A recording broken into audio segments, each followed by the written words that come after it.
Kalau buat aku sendiri, kebun ini tuh jadi simbol keseimbangan ya. Artinya di antara kegiatan aku bekerja, kemudian juga di rumah gitu.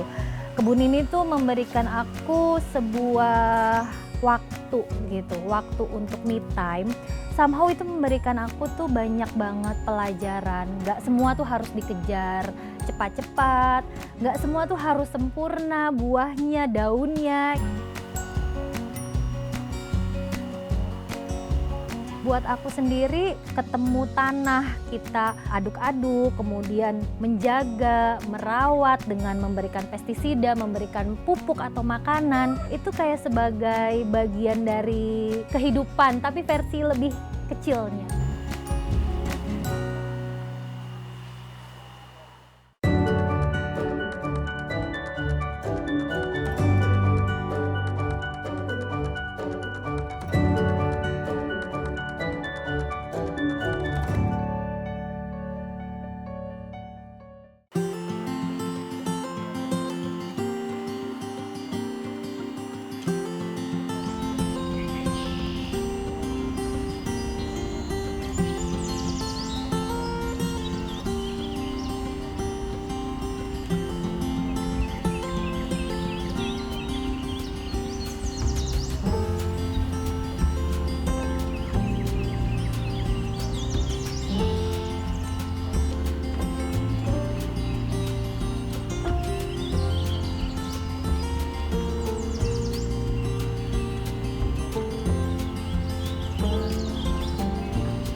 Halo, aku Tia, aku seorang ibu dan seorang arsitek. Selamat datang di kebunku, kebun 2 pohon yang terletak di Serpong, Tangerang Selatan. Kebunnya itu nggak terlalu besar, ukurannya 4 kali 4,5 meter persegi, jadi luasnya sekitar 18 meter. Nah, penempatan tanaman di sini itu memang disesuaikan sama kebutuhannya. Kayak misalnya bunga matahari, dia membutuhkan pulsan, jadi dia ditempatkan di tengah, di area yang benar-benar terekspos sama matahari kayak lagi siang panas kayak gini kan.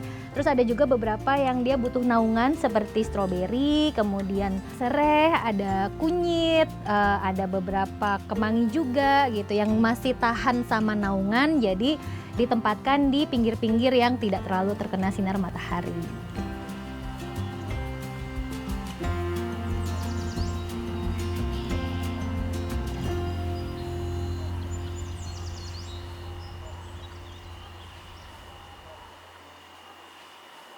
Jadi awalnya area ini tuh dipersiapkan untuk perluasan kantor studio. Karena letaknya ada di lantai 2, luasnya itu 18 meter persegi, ukurannya 4 kali 4,5. Awalnya sih aku nggak punya target apapun ya, aku tuh cuma pengen lihat sesuatu yang hijau dari jendela gitu. Karena kan setiap hari aku mungkin banyak bekerja di proyek, di ruangan gitu. Jadi kalau kembali ke rumah, itu ngelihat sesuatu yang hijau tuh kan adem gitu.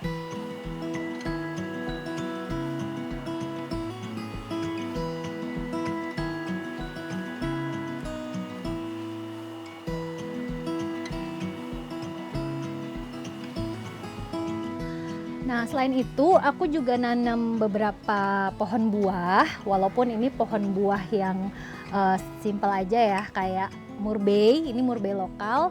Dia biasanya banyak banget ya buahnya. Ini baru panen, jadi dia baru tumbuh tuh buah-buah baru. Terus di sini juga aku ada pohon tin. Ini merawat pohon tin juga mudah banget karena dia hanya dibiarkan aja dan diletakkan di bagian yang full sun atau kena matahari. Nah, aku tuh suka banget sama buah tin ini karena rasanya unik ya. Ini juga sebenarnya bukan tanaman asli kita ya, ini tanaman Mediterania. Orang biasanya kenal sama buahnya. Tapi akhir-akhir ini aku suka mempergunakan daunnya untuk bikin sirup atau enggak bikin minyak daun tin.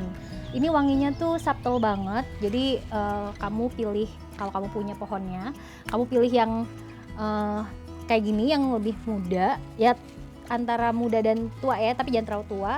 Nah ini wanginya tuh antara campuran almond, terus kelapa sama sedikit vanila.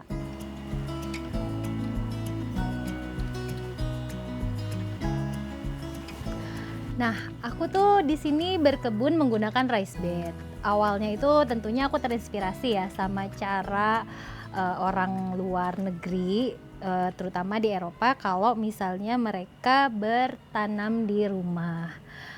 Konsepnya sendiri sebenarnya mengangkat satu area tanah supaya dia punya kaki untuk mengalirkan air, karena sering banget nih ditanya, Kak itu airnya mengalir nggak sih, atau bagian bawahnya bolong nggak sih? Ini bolong ya teman-teman, karena kalau nggak bolong pastinya akan jadi clog atau akan bikin tanamannya bisa busuk gitu. Makanya dia butuh kaki supaya airnya tetap mengalir tapi tanahnya tetap aman di tempatnya. Konsepnya sendiri itu kita menggunakan rangka besi ukuran 90 kali 120, ada juga yang ukuran lebih kecil 140 atau 60 kali 1 meter. Nah, di dalamnya itu ada lapisan terpalnya. Jadi si lapisan terpal ini yang membuat tanahnya itu tuh ada pada posisinya masing-masing, artinya dia tidak keluar-keluar gitu. Nah, bagian luarnya ini kita tutup pakai kayu reklamasi atau kayu yang memang udah kering ya. Jadi aman terhadap rayap sama outdoor atau panas hujan.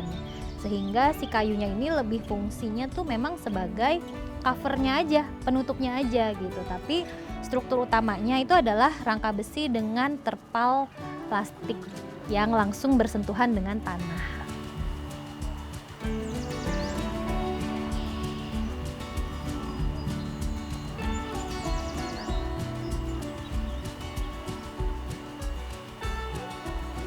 Kalau buat aku sendiri, kebun ini tuh jadi simbol keseimbangan ya. Artinya di antara kegiatan aku bekerja, kemudian juga di rumah gitu. Kebun ini tuh memberikan aku sebuah waktu gitu, waktu untuk me time. Mungkin nggak besar, tanamannya juga mungkin bukan yang sophisticated, yang unik gitu ya. Mungkin tanaman-tanaman harian biasa, tapi somehow itu memberikan aku tuh banyak banget pelajaran. Gak semua tuh harus dikejar cepat-cepat, gak semua tuh harus sempurna buahnya, daunnya gitu. Dan buat aku sendiri, ketemu tanah, kita aduk-aduk, kemudian menjaga, merawat dengan memberikan pestisida, memberikan pupuk atau makanan, itu kayak sebagai bagian dari kehidupan, tapi versi lebih kecilnya.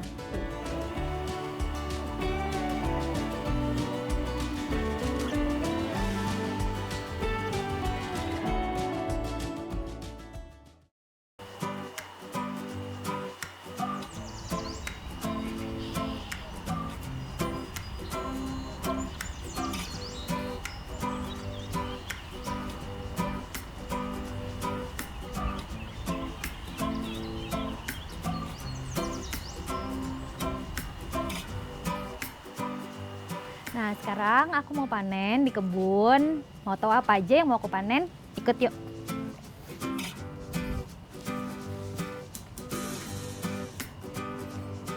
Pertama aku mau panen lobak.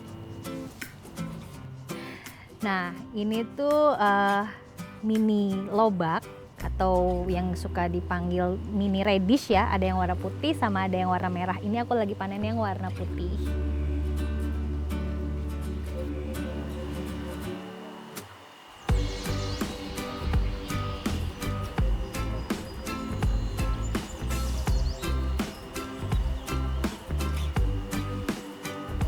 Hasil panennya tentunya dikonsumsi sendiri gitu. Aku sendiri sih merasa ini bukan sesuatu yang banyak banget ya gitu. Artinya nggak sampai bagi-bagi juga gitu. Karena buat aku sendiri, aku tuh udah lupa kapan terakhir beli sawi. Karena udah nggak pernah beli sawi. Selada juga jarang. Kemudian aku juga suka masak ya. Jadi aku banyak tanam herbs gitu. Terus juga aku suka eksperimen dengan berbagai macam sayuran ini, aku bikin tumisan, aku bikin olahan gitu. Jadi basically ini tuh bagian dari laboratorium hidup gitu. Karena aku suka bikin-bikin sesuatu di dapur juga. Nah, inilah yang menjadi bagian dari hasil kreasi aku di dapur gitu. Aku berkebun itu kira-kira udah awalnya itu kira-kira 3 tahunan ya, 3 tahunan. Awalnya aku pakai berkebunnya itu tuh pakai pot-pot kecil.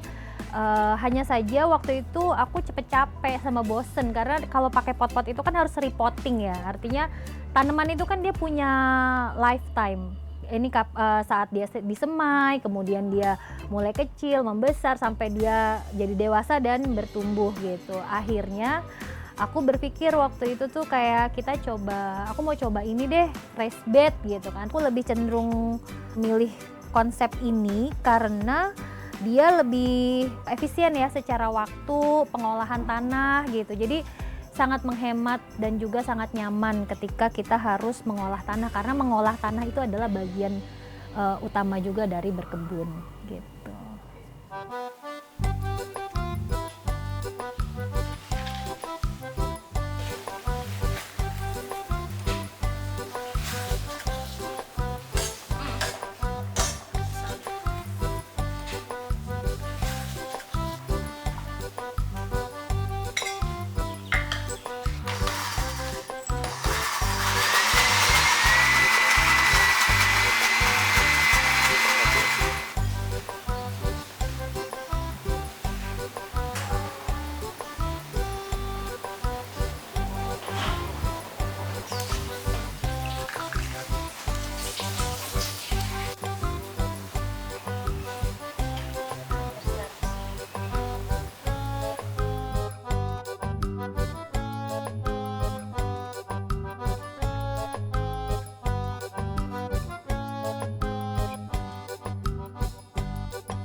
Awalnya, aku berpikir juga waktu aku pertama kali mau berkebun ini aku mikir gini, ini kira-kira hobi yang akan sustainable nggak ya gitu, artinya bisa aku lakukan bertahun-tahun nggak ya, karena kan tadi selain sibuk kan mungkin ada bosennya gitu kan.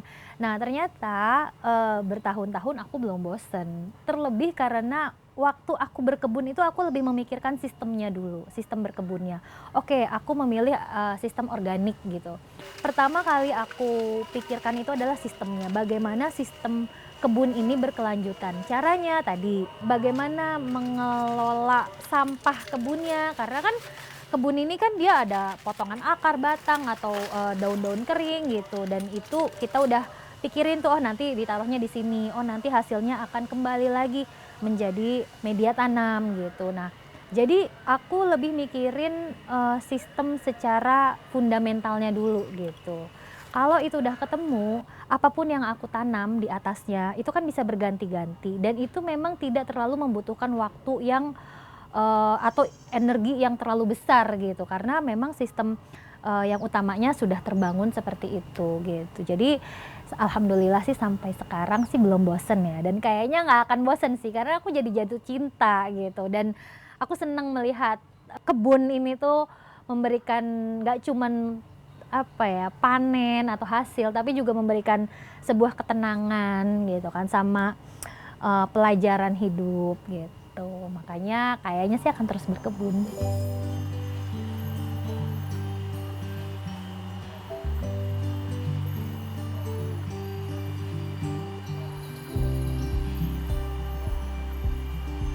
Nah, dari kompos yang udah jadi ini, aku akan mencampur dengan media tanam bekas. Ini bekas dari kemarin udah ada campuran sekamnya. Terus ada mungkin masih ada beberapa akar ya. Nah, ini kita campur, aduk-aduk begini aja supaya media tanamnya ternutrisi kembali dengan pupuk kompos yang baru kita bikin ini. Oke. Jadi kalau tadi kompos tuh cenderung basah karena dia full organik, kalau udah dicampur sama sekam dan juga media tanam, ini dia lebih porus. Jadi lebih memudahkan akar untuk berkembang.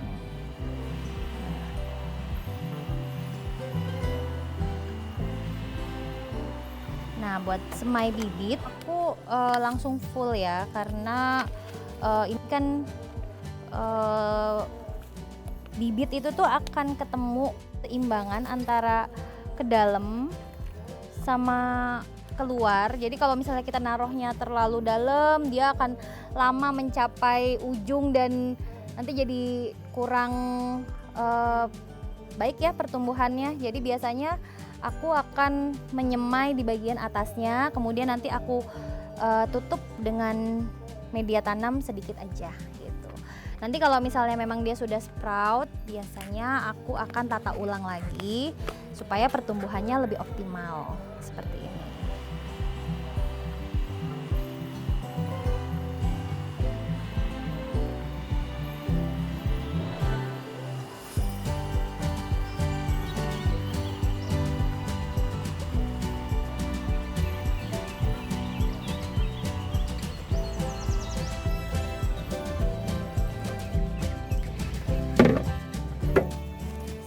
Yang baru aja kita campur ini aku letakkan di mini greenhouse. Jadi itu emang ini adalah desain mini greenhouse yang aku bikin untuk mengakomodir kebutuhan tanaman-tanaman kecil yang belum terlalu kuat kalau dia kena air hujan.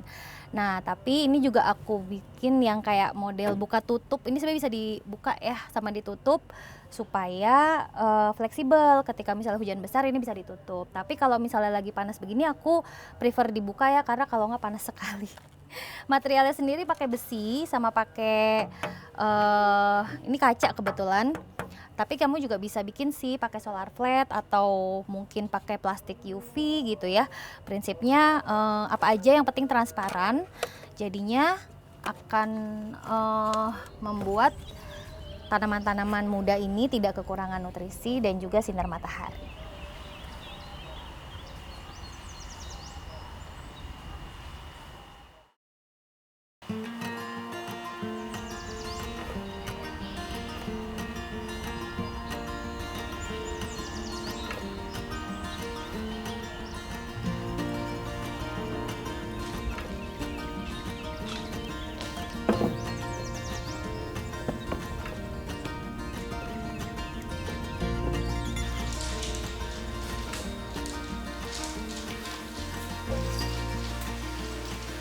Hari ini kita mau bikin POC, pupuk organik cair. Aku lebih seneng pakai kulit bawang yang dicampur sama air cucian beras. Kulit bawang ini masih memiliki nitrogen sama kalium yang berfungsi untuk menyuburkan tanaman ya, gitu. Apalagi kalau udah dibantu sama air cucian beras. Nah, ini kita tuang aja.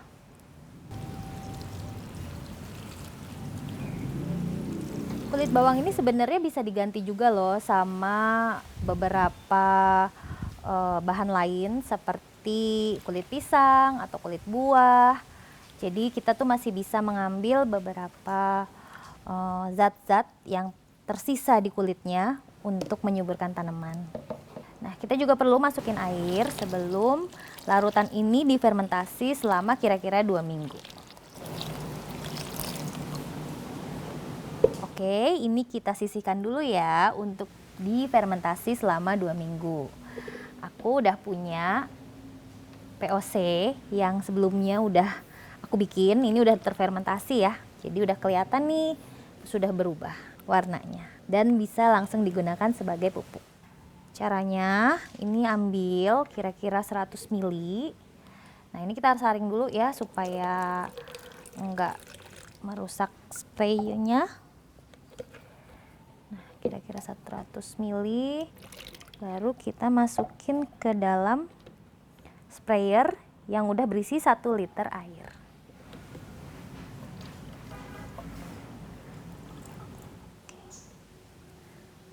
POC-nya sudah siap digunakan.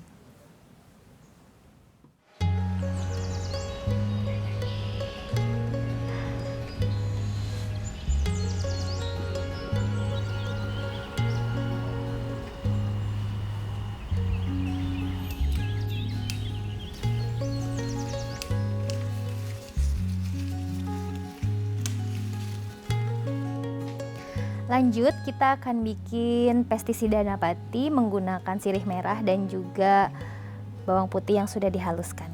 Yuk, lihat caranya.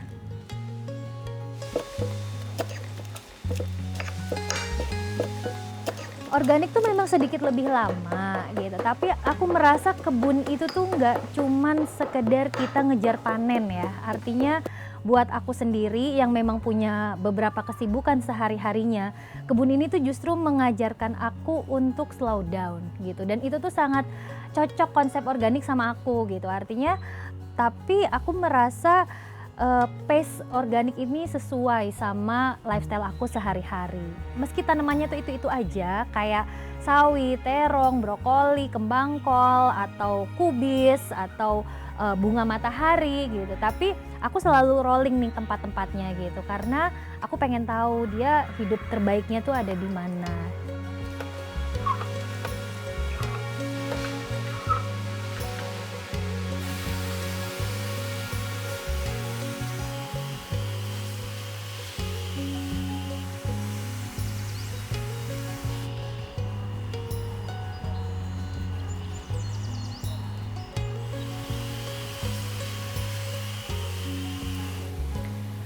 Menurut aku, berkebun organik itu lebih selaras dengan alam. Jadi membiarkan kebun tumbuh sesuai dengan kondisi di mana dia tumbuh.